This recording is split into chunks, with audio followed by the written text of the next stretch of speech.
Muy buenos días, pues con muchos temas, pero bueno, pues hay uno que nos atrapa la atención en Estados Unidos que tiene que ver con las universidades. Perdóname. Habráse visto, habráse visto lo que está sucediendo en estos momentos con universidades como Harvard, este choque con Donald Trump y Donald Trump contra Harvard. Estamos viendo cómo pues está pretendiendo Donald Trump, entre otras cosas, que le dé Harvard los nombres y los lugares de donde vienen esos estudiantes del extranjero a Harvard. Harvard dice no, presenta una denuncia. Está el tema de los fondos. Está una circunstancia inédita en los Estados Unidos con uno de los elementos más relevantes de la democracia estadounidense, que tiene que ver con sus universidades, su vida académica, su vida científica, todo lo que representa este universo estadounidense, pues es muy relevante y estamos viendo algo pues así, insólito. ¿Qué te parece el panorama? ¿Qué estás viendo? Mira, Carmen, yo creo que hay dos maneras de ver este asunto. Uno, podríamos decir que todo esto es una acción del presidente Trump, que el presidente Trump es esto, es lo otro. Esa es una posibilidad. Pero la otra, que me parece que es mucho más importante, es entender el mandato y el contexto en el que está actuando el presidente Trump. Hay un documento que muy poca gente lo ha analizado en México. En Estados Unidos empiezan a aparecer algunos análisis en forma de libro, ahora lo mencionaré, que es un trabajo que hizo y que ordenó la Heritage Foundation, esta fundación muy conservadora de los Estados Unidos, y que se llama Mandato para el Liderazgo, la promesa conservadora. Cuando perdió el presidente Trump la elección, se preguntaron estos miembros de la Heritage Foundation por qué había perdido, en qué habían fallado. Y el diagnóstico de ellos es, uno, que no había habido un ritmo, que no había habido objetivos claros en la manera en la que se debían enfrentar, que se debían analizar estos asuntos. Dos, que las personas no habían tenido una suficiente adhesión al programa, al proyecto del presidente Trump. Y tres, que se requerían acciones muy concretas. Un señor de nombre Kevin Roberts hizo el trabajo, lo editó junto con otras personas, algunos de ellos venían desde tiempos de Bush hijo, y la verdad hicieron un trabajo de casi 1000 páginas en el cual fueron analizando punto por punto cuáles serían las características que debía tener el segundo mandato del presidente Trump cuando le ganara, como de hecho sucedió, a Joe Biden. Entonces, creo que aquí hay unos elementos bien interesantes, bien importantes, sobre los cuales no nos hemos detenido a analizar. Creemos que el presidente Trump es errático, a lo mejor lo es.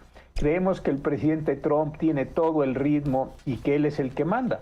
Pero si uno analiza este documento y analiza, digamos, lo que aconteció o está aconteciendo en su gobierno, uno puede entender que hay algo mucho más complejo, algo mucho más profundo, algo mucho más sistemático que la propia voluntad del presidente Trump.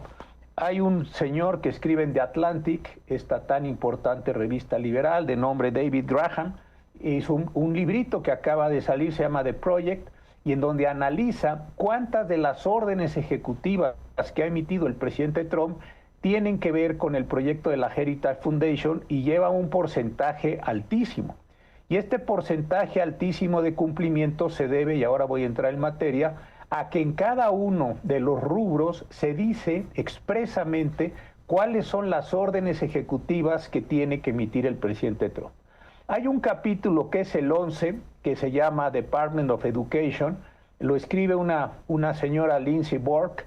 Esta señora tiene un currículum importante, ha trabajado muchísimo sobre los temas educativos en los Estados Unidos, cercana al pensamiento de Milton y Rose Friedman, ha estado en la Universidad George Mason, que como sabemos también es una universidad importante en cuanto al pensamiento conservador, y esta señora plantea cuál debe ser la misión general de la educación en los Estados Unidos. ¿Por qué estoy diciendo todo esto? Porque si uno se fija cuáles son los ejes de este documento al que me he referido, Son muy simples y son cuatro ejes. El primero tiene que ser con restaurar a la familia como centro de la vida estadounidense.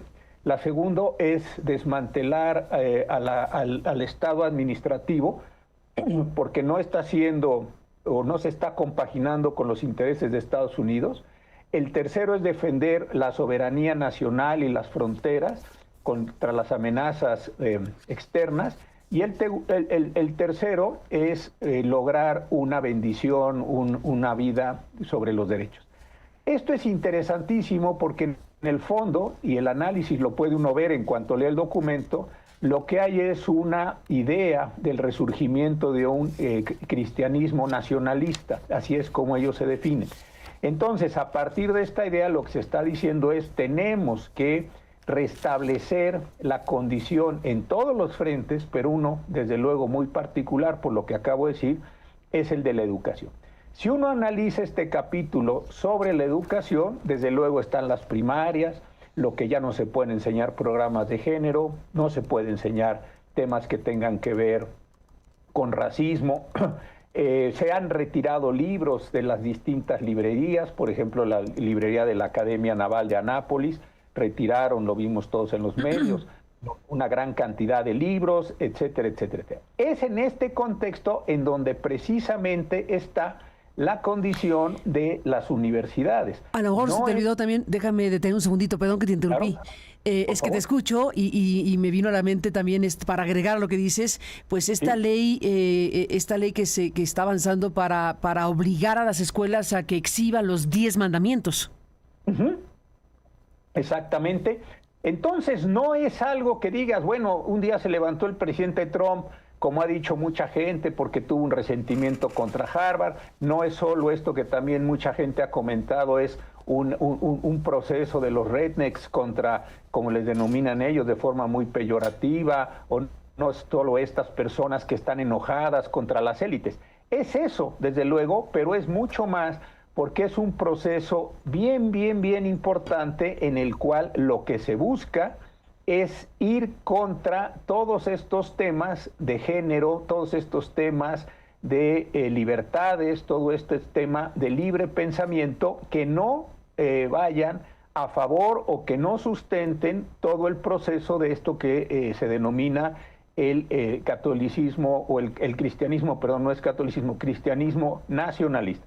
Si uno ve la parte final de este documento, es increíble porque está diciendo cuáles deben ser las órdenes ejecutivas que el presidente Trump debe emitir en materia de educación. O sea, no es que diga, por un lado está el programa, como pasa con los programas de gobierno de muchos países, entre ellos el nuestro, y otros son las acciones. Aquí se está diciendo, para que esto que acabamos de decir en educación, pero lo mismo es en energía, en trabajo, en lo que quieras, se tienen que emitir estas órdenes ejecutivas. Eso explica que el día que el presidente Trump tomó posesión, firmara 60 y tantas órdenes ejecutivas como si estuviera firmando cualquier documento simple. Eso tiene 4 años de construcción y eso tiene toda esta condición. Ahora, este tema también me parece que es muy importante porque como vimos esto fue diciembre del año 23, hubo la comparecencia de los presidentes de 3 muy importantes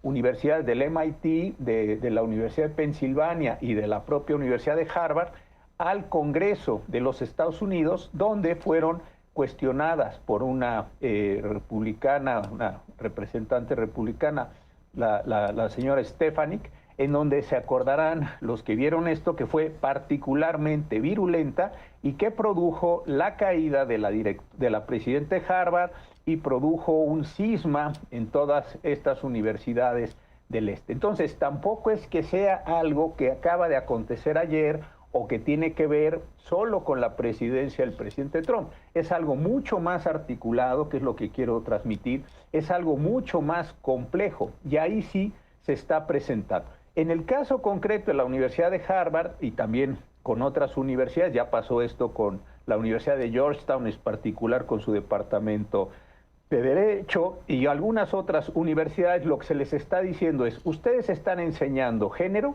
ustedes están enseñando lucha racial o problemas raciales, ustedes están protegiendo los valores contrarios al judaísmo, o están ustedes prácticamente tomando una posición contra el Estado de Israel, y eso es intolerable. Pero si uno ve el documento de la Heritage Foundation, no es solo eso, desde luego. Este me parece que es un discurso bien articulado para ir erosionando los valores liberales de las propias universidades. Claro, Harvard tiene, y han estado saliendo las cifras, una enorme cantidad de contribuciones de los Estados Unidos, del gobierno federal, para investigar una gran cantidad de temas en sus muy prestigiados departamentos. Lo mismo tiene el MIT, lo mismo tiene Columbia, que le retiraron $400 millones hace poco. Es decir, me parece que hay muchísimo dinero, no porque se los estén regalando a Harvard, sino porque tiene programas conjuntos con diversos departamentos del gobierno de los Estados Unidos. Y creo que la intencionalidad del presidente Trump es: si puedo derrotar a Harvard, que es la universidad más rica de los Estados Unidos, probablemente la más prestigiada, puedo derrotar a cualquier otra universidad. Hay algunas que no han entrado, como la Universidad de Yale, que no tiene tanto dinero de los fondos federales, a diferencia de Harvard, a diferencia de MIT, pero algunas otras, Princeton,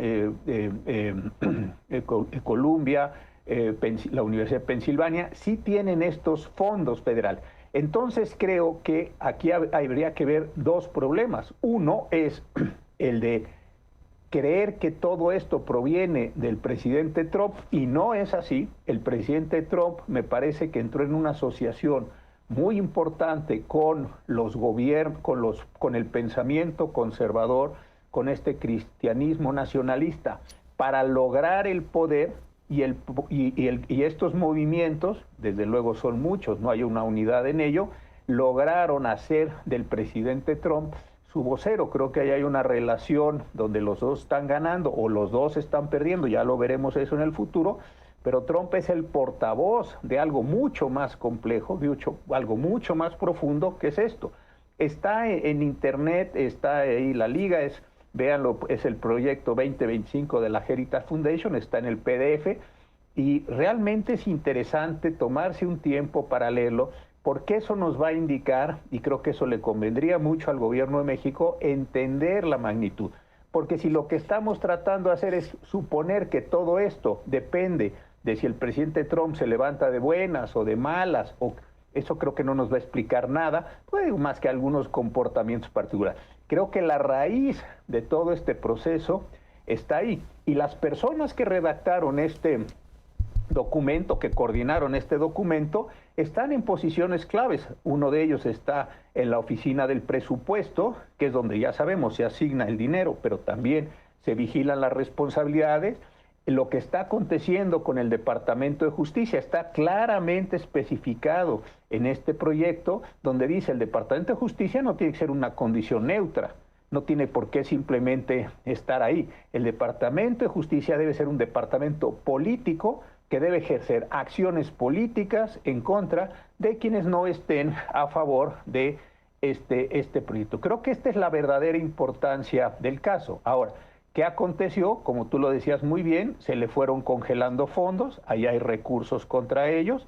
Dos, se le canceló o se le quiere cancelar la posibilidad de que estudiantes extranjeros, que es como, lo vi el dato, es como el 27% de la matrícula de Harvard, son estudiantes foráneos, como decimos aquí en México, y estos alumnos se busca que no se puedan inscribir simplemente porque no se les dan los documentos migratorios que la Homeland Security requiere. Y también pues está viendo qué se hace con los distintos fondos, si se le quita una exención fiscal que tiene desde hace muchísimos años en cuanto a las donaciones. Sí, creo que es una lucha muy importante.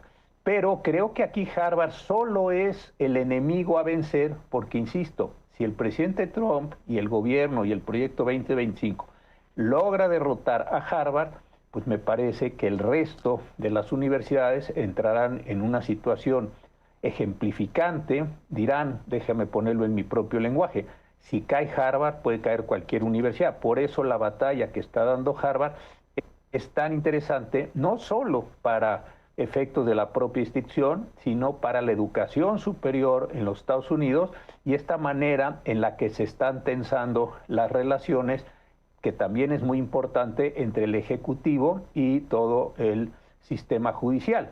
De los 9 ministros que tiene la Suprema Corte de Estados Unidos, 2 únicamente se han mantenido así a rajatabla, que son Alito y Clarence Thomas, en cuanto a la votación a favor del presidente de los Estados Unidos. Tanto Alito como Clarence Thomas, sus respectivas esposas, trabajan en el Tea Party y en estas instituciones conservadoras.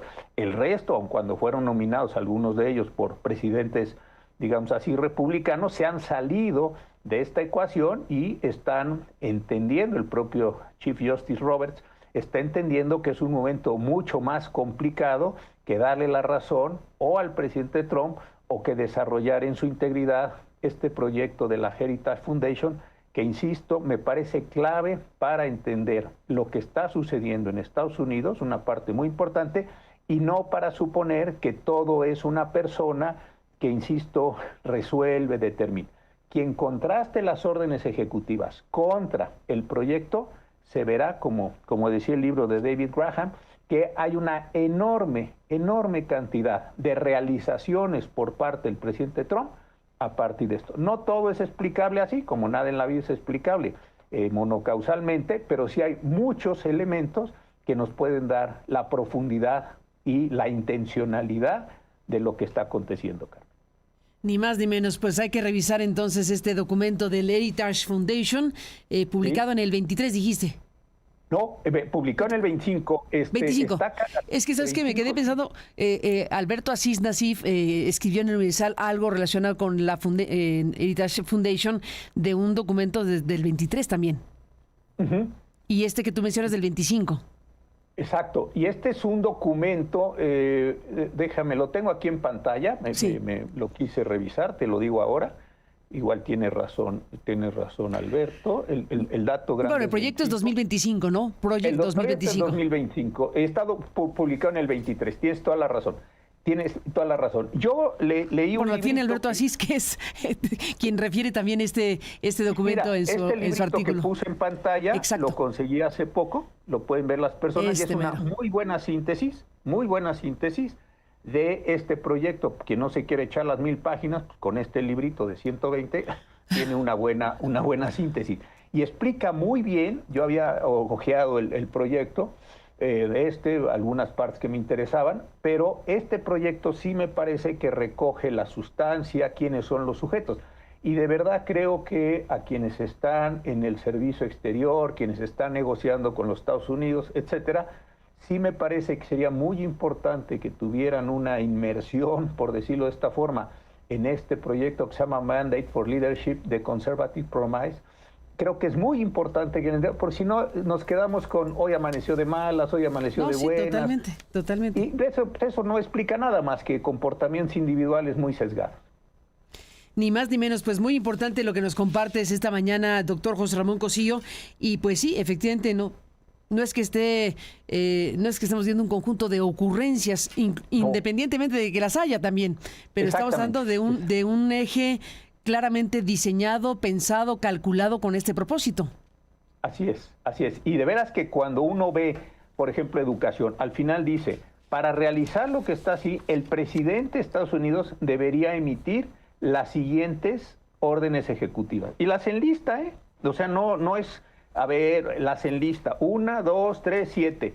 Y esta persona en este libro, yo no he llevado esa cuenta, pero esta persona en el libro dice, yo creo que estamos alrededor del 80% de donde las órdenes ejecutivas del presidente Trump se corresponden con el proyecto de la Heritage Foundation. Ni más ni menos, pues muy importante todo esto para seguir de cerca lo que está sucediendo en estos momentos, que tiene implicaciones enormes para la democracia estadounidense y para el resto del mundo. Al final de cuentas, la potencia es la potencia, y todo esto que está enfilando Donald Trump con estos ejes que estás aquí describiendo con mucha claridad, bueno, pues tienen impacto mundial, obviamente. Sí, porque ahí hay tarifas, ahí hay desde luego fronteras, hay una repetición sobre China. México está poco mencionado, pero también está todo el tema migratorio, el tema educativo, el tema... o sea, es realmente, son 1000 páginas. De verdad que sí es importante, yo creo que hasta que se hicieran seminarios sobre esto para entender cuál es una parte, no digo que toda, pero una parte de la racionalidad con la que se está moviendo. Y lo que sí es interesante es que este señor Roberts y otros 2 personas que aparecen ahí como editores, decía yo, esto sí me parece de la mayor importancia. Estas personas trabajaron, otro señor que se llama Paul Dance y otro señor que se llama Stephen Groves. Estas personas trabajaron en la administración primera de Trump, se dieron cuenta que ahí sí había mucho más desorden, que no había un compromiso de los funcionarios, que cada quien hacía lo que se le pegaba la gana o que cada quien estaba en su ritmo. Entonces, desde que perdió la elección, se pusieron a trabajar y es un programa, puede uno coincidir con él, yo no coincido con muchas cosas, desde luego, pero es un programa muy bien articulado, más allá de si nos gusta o no es otra discusión, muy bien articulado con objetivos, con ritmos. Hay partes contradictorias, hay partes súper ideológicas, hay partes religiosas de esto que estoy diciendo, el nacionalismo cristiano, pero sí me parece que para entender parte de lo que está aconteciendo en Estados Unidos, hay que estudiar, no solo leer, estudiar y entender para dónde se van a mover.